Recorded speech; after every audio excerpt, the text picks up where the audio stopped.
Salam sejahtera bagi kita semua. Perkenalkan, nama saya Ilona Ratnapuri. Saya adalah mahasiswi IKIP-PGRI Jember dari Prodi Pendidikan Luar Biasa semester 5. Kali ini saya akan menjelaskan materi dari mata kuliah Bina Diri dan Gerak ABK.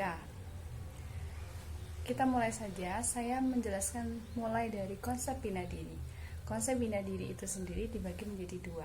Yang pertama adalah tujuan bina diri, dan yang kedua adalah program bina diri. Tujuan bina diri adalah untuk melatih atau mengembangkan dalam kemandirian untuk memenuhi kebutuhan sehari-hari sehingga anak berkebutuhan khusus tidak bergantung dengan orang lain. Selain daripada itu, kita juga harus memberikan tujuan dari kita memberikan bina diri itu sendiri kepada anak berkebutuhan khusus. Kita bisa mengajarkan mereka sejak dini bagaimana merawat diri mereka, terus menjaga diri mereka sendiri. Nanti kita akan bahas di materi yang akan saya jelaskan hari ini. Selain tujuan bina diri, ada juga program bina diri. Program bina diri itu sendiri adalah serangkaian kegiatan atau pembinaan yang dilakukan oleh guru yang profesional atau yang sudah ahli dengan memiliki suatu program-program bina diri yang sudah dibentuk atau seperti rancangan pembelajaran untuk anak berkebutuhan khusus dalam bidang bina diri mereka, baik itu merawat diri, baik itu menjaga diri mereka, maupun melakukan kegiatan atau melakukan hal-hal dengan mandiri. Program bina diri dilaksanakan secara terencana terhadap setiap anak berkebutuhan khusus, sebuah usaha untuk membangun anak berkebutuhan khusus melalui pendidikan di keluarga, di sekolah, terus kemudian dan di masyarakat. Dalam melatih kemandirian, ini tidak bisa dilakukan sendiri. Kita harus bekerja sama dengan pihak sekolah supaya lebih terlaksana dengan baik, karena peran dari pihak sekolah sangatlah penting. Karena sekolah sendiri juga memiliki program-program bina diri yang sudah dirancang secara khusus untuk anak-anak berkebutuhan khusus. Program bina diri ini sendiri dibagi menjadi beberapa bagian. Yang pertama, merawat diri. Ya, merawat diri itu contohnya seperti mandi, buang air besar, buang air kecil, keramas, sikat gigi, cuci muka, dan lain sebagainya. Mutlak diperlukan oleh siapapun termasuk kita, bukan hanya anak-anak berkebutuhan khusus. Kita pun orang-orang yang normal secara fisik, secara mental, kita pun juga membutuhkan yang namanya program merawat diri sendiri, supaya kita semua juga bisa dengan mandiri melakukan semuanya itu. Kemudian selain itu juga harus memiliki kemampuan untuk memelihara kesehatan dari bahaya sekitar ataupun bahaya dari orang lain, baik dalam mental, sosial, ataupun seksual. Anak berkebutuhan khusus harus benar-benar kita pahamkan bahwa melindungi diri merupakan hal yang wajib dan sangat perlu dipahami untuk menghindari dari bahaya. Karena ketika mereka tidak bersama dengan kita, jika kita sudah mengajarkan dan memberikan pemahaman terlebih dahulu kepada mereka, maka ketika mereka tidak bersama dengan kita, mereka pun akan aman, karena mereka sudah tahu bagaimana cara mereka melindungi diri, bagaimana pentingnya melindungi diri mereka sendiri, baik itu dari bahaya dari orang lain ataupun dari lingkungan sekitar. Kemudian selain merawat diri, ada juga program bina diri. Bagian kedua adalah menolong diri.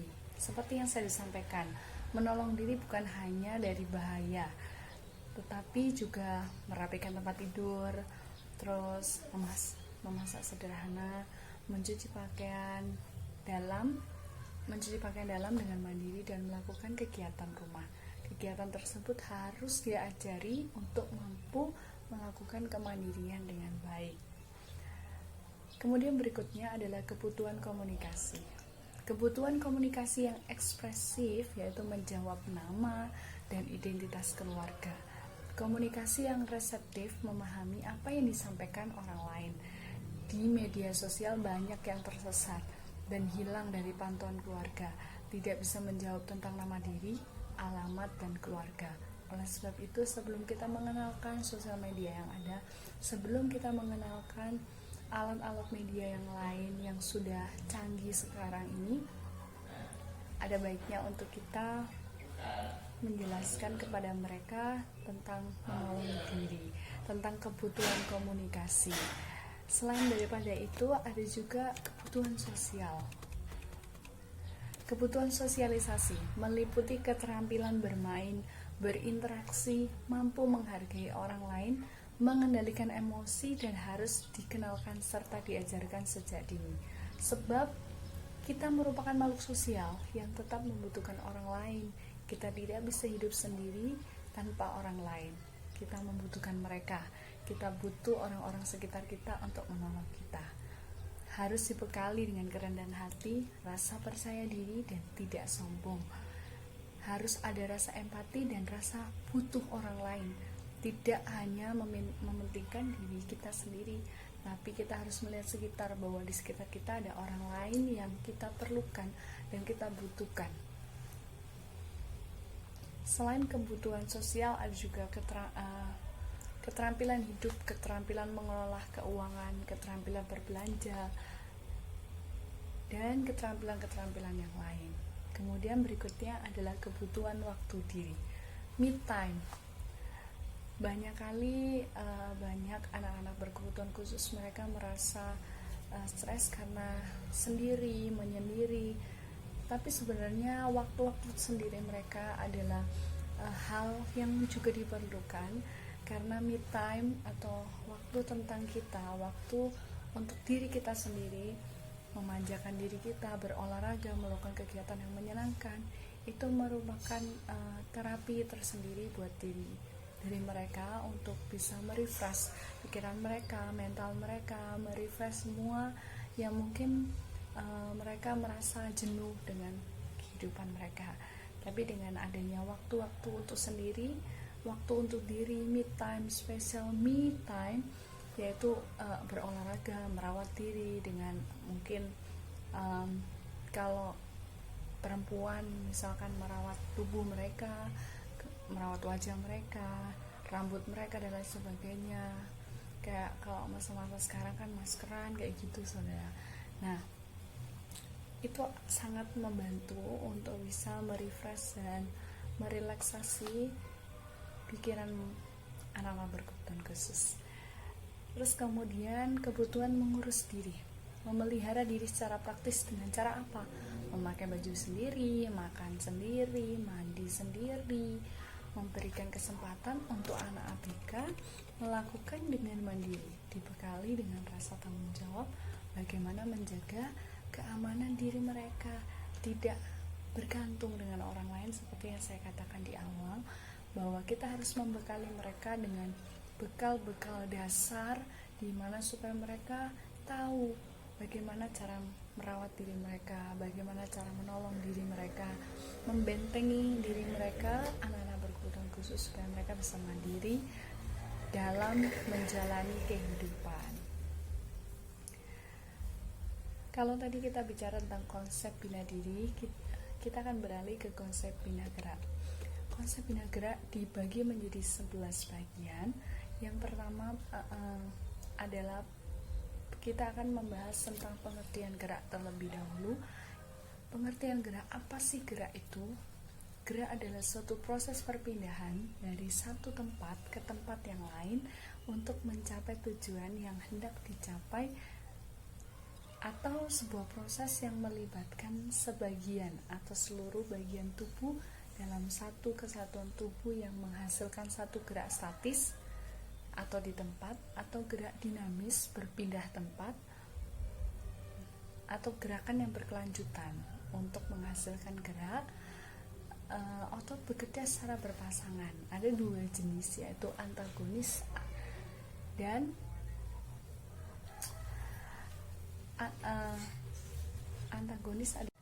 antagonis adalah gerak otot yang melakukan gerak berlawanan terhadap otot yang melakukan kontraksi dan sinergi. Jadi tadi itu ada antagonis, ada sinergi. Kalau antagonis adalah gerak otot yang melakukan gerak berlawanan terhadap otot yang melakukan kontraksi. Kalau sinergis adalah pasangan otot yang saling menunjang dan bekerja sama. Kemudian yang kedua adalah proses terjadinya gerak. Proses terjadinya gerak dimulai dari stimulus yang diterima oleh reseptor yang terdiri dari panca indera dan dibawa oleh syaraf-syaraf sensorik menuju otak, diolah di otak, kemudian dibagikan melalui syaraf motorik ke arah efektor seperti tulang atau sendi. Berikutnya adalah macam gerak. Ada dua macam gerak. Yang pertama, gerak yang disadari atau gerak yang tidak disadari. Kalau gerak yang disadari adalah gerak yang melalui otak. Kalau gerak yang tidak disadari adalah refleks. Jadi tiba-tiba aja kita bergerak, tidak melalui otak atau melalui sumsum tulang belakang. Kemudian berikutnya adalah prinsip gerak. Prinsip gerak dimulai dari bagian proksimal ke bagian dikstral. Kemampuan menggerakkan bahu terlebih dahulu daripada siku dan tangan biasanya terjadi pada bayi. Dimulai dari sikap fleksi ke bagian ekstensi, kepala mulai terangkat untuk bayi. Kemudian gerak dasar tubuh dan cara kerjanya. Gerak dasar tubuh dan cara kerjanya dimulai dengan terlentang, miring, tengkurap, berguling, merayap, merangkak, duduk, berdiri, berjalan, dan berlari. Itu biasanya terjadi pada proses bayi ketika bayi ini mulai beranjak untuk mengalami proses dari tidak bisa duduk, dari mulai terlentang, miring, tengkurap, berguling, dan sebagainya, sampai bayi ini tumbuh dan bisa berlari. Kemudian kita berlanjut ke gerak manipulatif. Gerak manipulatif itu apa ya? Gerak manipulatif adalah gerakan yang memerlukan koordinasi dengan ruang dan benda di sekitarnya. Contohnya gerak melempar, memukul bola dengan kasti, terus memukul bola voli, dan lain sebagainya. Selain gerak manipulatif, ada juga gerak non manipulatif. Gerakan ini adalah gerakan yang tidak membutuhkan alat atau berpindah tempat. Contohnya gerak berputar, melompat, berbelok, terus kemudian dan banyak lagi contoh-contohnya. Selain gerak manipulatif, gerak non manipulatif, ada juga jenis gerak menurut gerakan sendi. Jenis gerakan menurut gerakan sendi itu dibagi menjadi 6. Yang pertama adalah gerakan fleksi. Gerakan fleksi itu adalah memperkecil sudut di antara dua bagian rangka dalam bidang salital. Contohnya gerakan menekuk tangan. Nah, ini namanya gerak fleksi. Nah, selain itu adalah gerakan ekstensi. Gerakan ini memperbesar sudut, misalkan dari posisi tangan menekuk, dia diluruskan. Nah, kalau ini tadi gerakan fleksi, terus kalau saya buka begini, ini yang namanya gerakan ekstensi. Nah, selanjutnya adalah gerakan adduksi. A-D-D-U-K-S-I. Gerakan adduksi adalah mendekatkan bagian rangka ke bagian tengah. Bagian rangka ini ke bagian tengah. Nah, kalau beda lagi dengan gerakan abduksi atau A-B-B-D-U-K-S-I. Kalau tadi pakai D, kalau yang ini pakai B. Abduksi yaitu menjauhkan bagian rangka dari bagian tengah badan. Jadi kalau itu tadi adduksi itu begini, mendekatkan bagian rangka ini ke bagian tengah ya. Nah, kalau abduksi adalah menjauhkan. Nah, Kemudian selanjutnya adalah gerakan rotasi, adalah gerakan berputar pada sumbunya, tidak bergerak kemana-mana tapi berputar sesuai sumbunya. Selanjutnya adalah gerakan sirkumduksi, gerakan kombinasi dari fleksi, ekstensi, aduksi dan abduksi. Nah, kemudian kita mengarah ke jenis gerakan menurut otot yang bergerak. Kalau tadi menurut sendi, sekarang kita akan bicara mengenai gerakan menurut otot yang bergerak.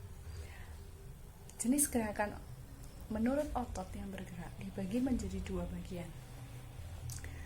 Yang pertama adalah gerakan kasar atau gross motor, atau saya lebih familiarnya adalah motorik kasar. Motorik kasar yaitu gerakan yang melakukan dengan banyak otot, gerakan berjalan, berlari, merangkak, berguling, melompat, itu gerak motorik kasar. Kemudian gerakan halus atau fun motor atau familiarnya motorik halus adalah gerakan yang dilakukan dengan sedikit otot, misalnya menulis, menggambar, melukis, makan, minum, pokoknya yang hanya akan dilakukan di bagian sini, pergelangan sampai sini. Nah, selanjutnya adalah kelainan gerak. Kelainan pada komponen alat gerak yang terdiri dari otot, tulang, dan pembuluh darah, dan dari komponen tersebut secara bawaan, contohnya penyakit polio. Ya, mungkin sampai sini penjelasan saya, resum dari video yang sudah disampaikan oleh dosen kami tercinta. Mohon maaf kalau jika ada salah-salah kata. Saya sampaikan terima kasih dan salam sehat, semangat. Dadah.